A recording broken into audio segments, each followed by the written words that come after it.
Vamos a ser los últimos, los mohicanos, acá para terminar la tarde, de esta estupenda tarde que tuvimos hoy. Agradecerle al Comité Científico por la invitación a este congreso. Me pidieron hablar de diagnóstico precoz de las malformaciones cerebrales. En forma general, vamos a hablar que las malformaciones del sistema nervioso central cumplen 1,4, 1,6% por cada 1000 nacidos vivos. Se observa casi en el 3 a 6% de los fetos muertos. Corresponde al 15% de las malformaciones fetales. Y fíjense que el 95 al 98% no tiene ningún antecedente previo. La formación del cerebro es algo bastante definida durante todo el embarazo y también dentro del primer trimestre. Por eso es que nosotros precozmente podemos llegar a determinar sospechas de malformaciones dentro del sistema nervioso central. Pero dentro de lo que representa el tubo neural, la alfa-fetoproteína tiene una mayor sensibilidad para el diagnóstico de los defectos del tubo neural. Lógicamente que esto está muy supeditado a la precisión del estudio, a la experiencia del ecografista, el tipo de equipo que empleamos y el tiempo dedicado a la exploración. Pero a pesar de todo eso, las identificaciones de determinadas malformaciones sigue siendo un reto, inclusive en embarazos tardíos. Así como nos está mostrando el profesor, hay un montón de patologías que se hacen diagnósticos postnatales. Para recorrer rápidamente de dónde vienen las estructuras encefálicas a partir de las vesículas embrionarias, de las 3 vesículas principales, el prosencéfalo, mesencéfalo, rombencéfalo, van a originar las distintas estructuras dentro de la cabeza fetal. Y fíjense que toda esa estructura del prosencéfalo, la parte anterior, va a dar origen a los ventrículos laterales, a los hemisferios cerebrales, tálamo, hipotálamo y tercer ventrículo. Y la parte posterior, que nosotros siempre informamos rombencéfalo en el estudio del primer trimestre, realmente va a originar la parte posterior del cerebro, el cerebelo, la protuberancia, el cuarto ventrículo y el bulbo. Esta imagen nosotros reproducimos en la ecografía en el primer trimestre. La fotografía electrónica de un embrión, nosotros podemos perfectamente definir la posición de las distintas estructuras dentro de un embrión humano. La ISUOC nos creó algunas guías para que podamos hacer el examen detallado del sistema nervioso central. La sugerencia de examen anatómico entre 11 y 14 semanas de la cabeza y la espina dorsal está establecido en esta sugerencia de la ISUOC, donde en la cabeza tenemos que ver la presencia de la cabeza, los huesos de la cabeza, la línea media, los plexos coroideos. Y en la espina, en la columna vertebral, tenemos que ver la columna vertebral en un corte longitudinal y axial, y también la integridad de la piel que lo recubre. Nos dio metodología de trabajo para el examen del sistema nervioso central y nos dio nuestros 3 planos axiales que utilizamos frecuentemente en el consultorio y también el neurosonograma a través de los distintos cortes frontales y sagitales y parasagitales. La columna vertebral en un corte axial y un corte longitudinal para la observación detallada. La clasificación que más o menos se adapta a nuestras estructuras anatómicas ecográficas que vemos es la que hizo Van der Nack, un radiólogo, y determinó la clasificación de las malformaciones del cerebro, determinar el momento de la lesión en la vía prenatal, pues las anomalías reflejan el momento de la influencia de la noxa más que la causa que lo provoca. Entonces, cuando la edad gestacional establecía 3 o 4 semanas, tenemos una noxa en la región de la inducción dorsal, las malformaciones que van a presentar son la anencefalia, el cefalocele y el Chiari-2. Entre las 5 y 8 semanas, cuando la noxa actúa sobre la inducción ventral, produce este tipo de malformaciones. Singelaki presentó en el diagnóstico prenatal 2011 y Blas también en el 2009 el hallazgo de las malformaciones dentro del primer trimestre. Y hizo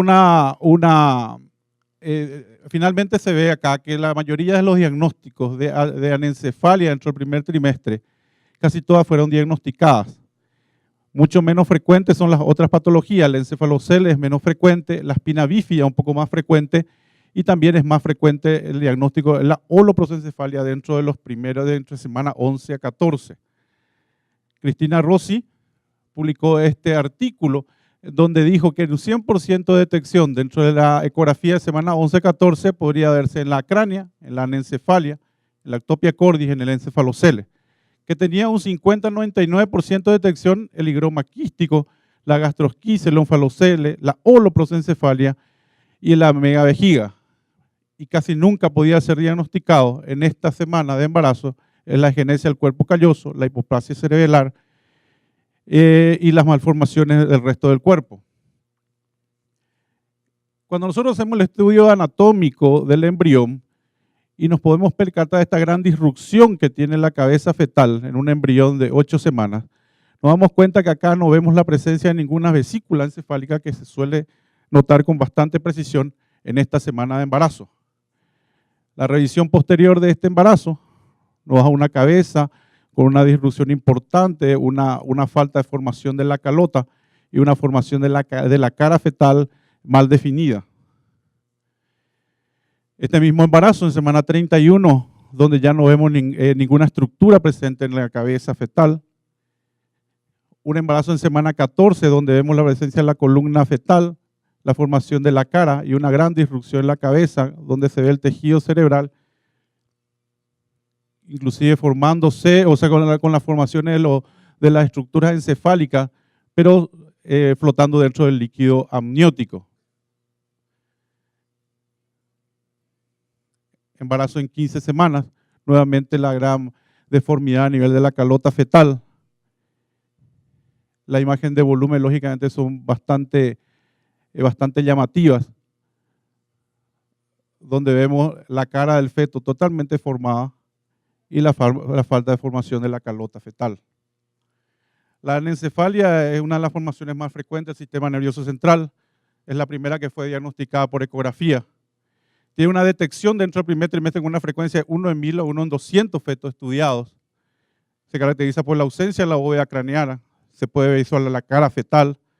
Encima de la órbita vemos una masa amorfa que corresponde al tejido cerebral. Y cuando solamente le falta la calota, nosotros le llamamos acránea.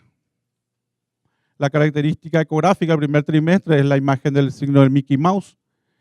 Siempre la longitud cráneo-caudal está disminuida y el líquido amniótico siempre tiene partículas con marcada ecogenicidad, que es por la presencia del tejido nervioso libre en su interior. Según estos actores, la detección de la anencefalia en semana 11 a 14, de acuerdo a la edad gestacional y cuál fue el hallazgo durante el examen.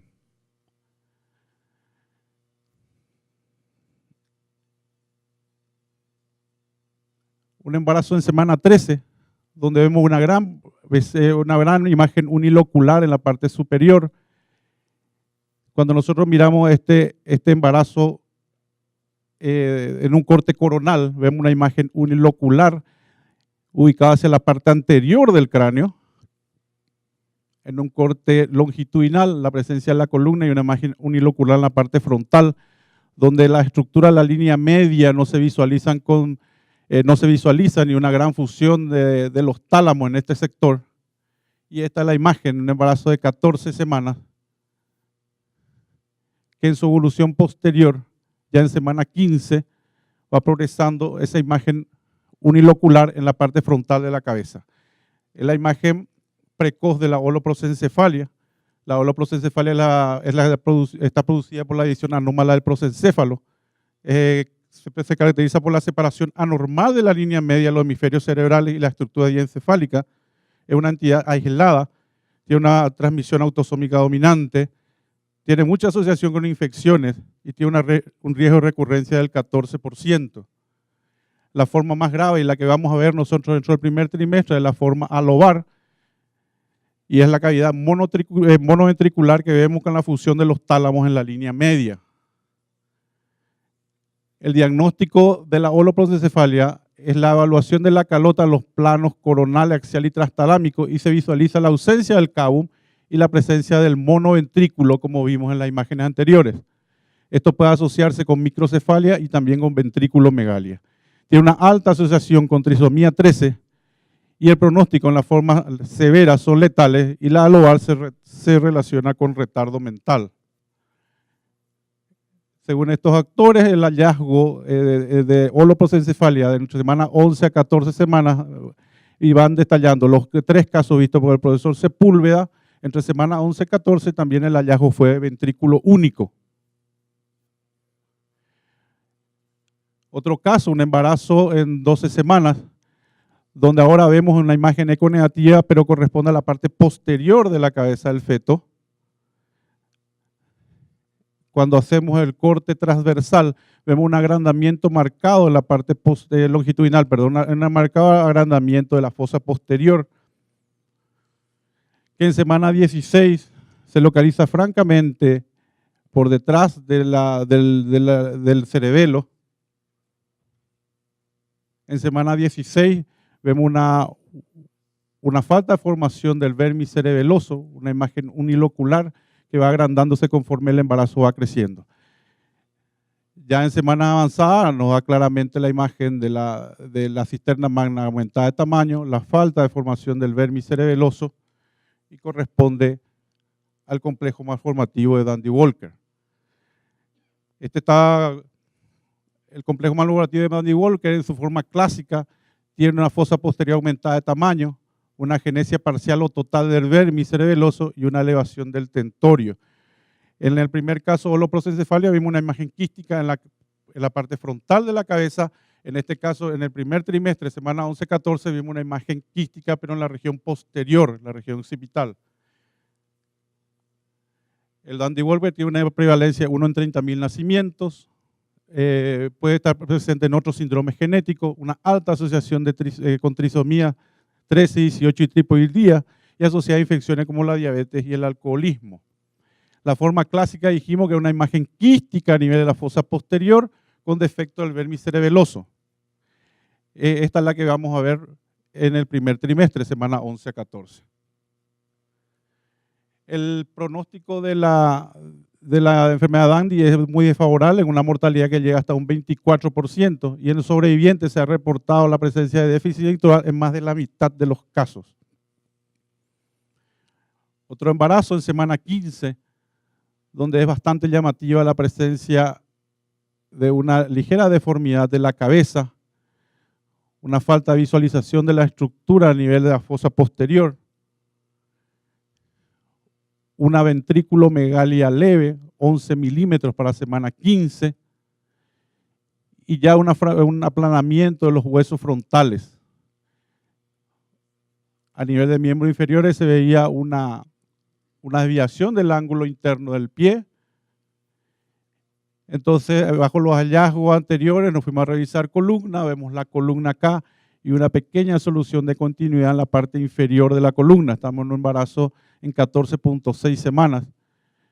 Cuando nosotros vemos las imágenes típicas de la ausencia de fosa posterior y esa forma, la forma propia del aplanamiento frontal, la obligación es ir a buscar defectos a nivel de columna. Este mismo embarazo, ya en semana 16, se nota una depresión en la imagen de volumen, una depresión de la columna vertebral en la parte inferior.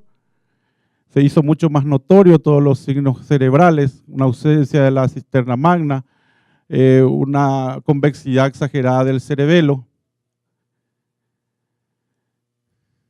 aumento de la ventriculomegalia, y las imágenes de columna ya en este momento, en semana 17, son muy evidentes. Es muy importante precisar, cuando tenemos este tipo de imágenes, precisar exactamente la altura de la lesión, porque tiene un factor pronóstico importante.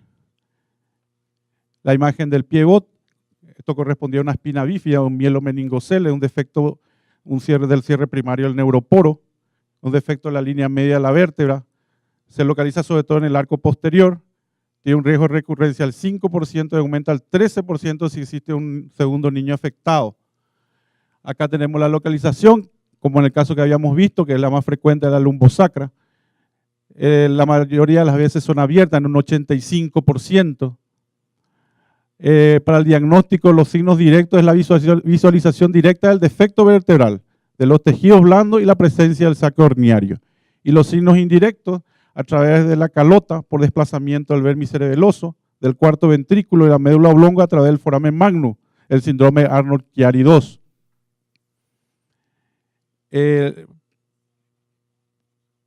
La anomalía asociada casi siempre es el pie bot que tenía también esta paciente y la displasia de cadera. La espina bífida tiene un 25% de mortalidad. Sin tratamiento, muere durante los primeros meses de vida. 50% de ellos tienen parálisis total o muy severa. 25% no tiene alteraciones funcionales en los miembros y 25% requerirán rehabilitación. ¿De qué depende la espina bífida? Depende de la altura y la extensión a la lesión. Los defectos más altos y de mayor extensión tienen peor pronóstico. La presencia de hidrocefalia y cifoescoliosis van a empeorar el pronóstico. Estos autores, el diagnóstico entre 11 y 14, entre 11 y 14 semanas, Blas, que encontró 3 casos, a partir de semana 9, el diagnóstico fue a través del tumor a nivel de columna vertebral. Los otros hicieron el diagnóstico a través de las malformaciones de Arnold-Chiari. Esta paciente, en ese momento, el grupo MOMS en Estados Unidos estaba haciendo su trabajo de corrección de espina bífida a través de cirugía abierta.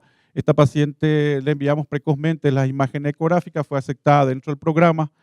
La paciente fue operada, fue sometida a una cirugía intraútero en semana 25. La cirugía fue todo un éxito. En semana 32 rompió bolsa la paciente. Y el resultado de esta paciente, al nacimiento, a los 6 meses, a los 12 meses, el chico está parado. En este momento ya tiene casi 2 años de vida, la criatura corre, camina, está muy bien. Después podemos ver ya malformaciones muy groseras en esta semana de embarazo, como este feto que tiene totalmente abierta la parte posterior de la cabeza, un acortamiento de la columna en toda su extensión, una extensión marcada de los brazos, una apertura total de la parte posterior, una columna corta, unos miembros largos, una cabeza grande para el resto del cuerpo. Estas son imágenes de una hierencefalia.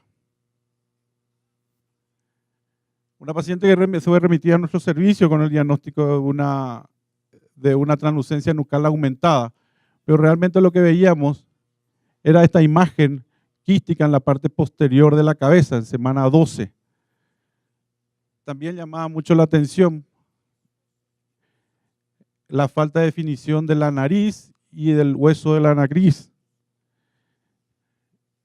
Y cuando vimos las imágenes, se notaba claramente una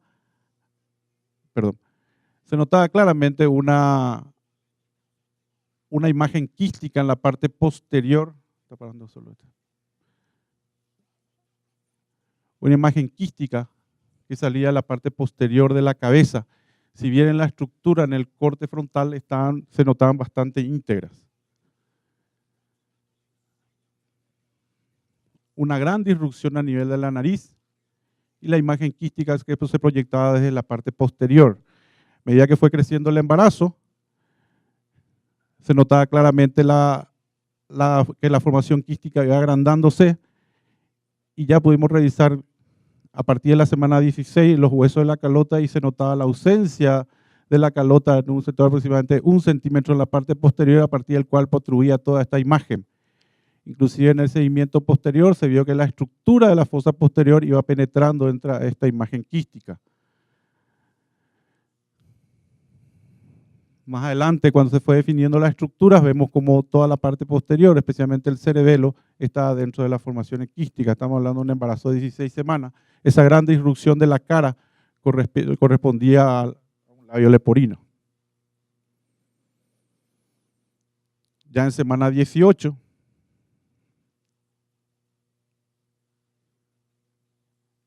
fue aumentando hasta ya en la semana 22, una criatura que nació en la semana 36, genéticamente normal, y vivió 2 meses. Esta es una imagen que corresponde a un cefalocele, que consiste en la protrusión del contenido intracraneal. Puede tener solamente meninge o puede tener meninge y tejido cerebral.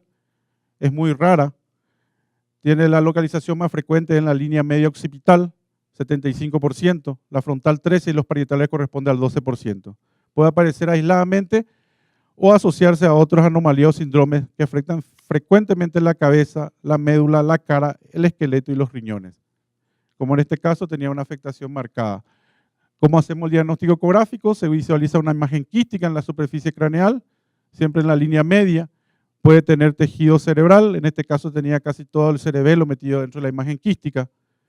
Y los diagnósticos diferenciales hay que hacerle con un higroma quístico, hemangiomas, teratomas, los quistes de fisura branquial y edema de cuero cabelludo. Esta paciente fue remitida por una translucencia nucal aumentada, realmente terminó siendo un cefalocele. Estos son los síndromes asociados al cefalocele.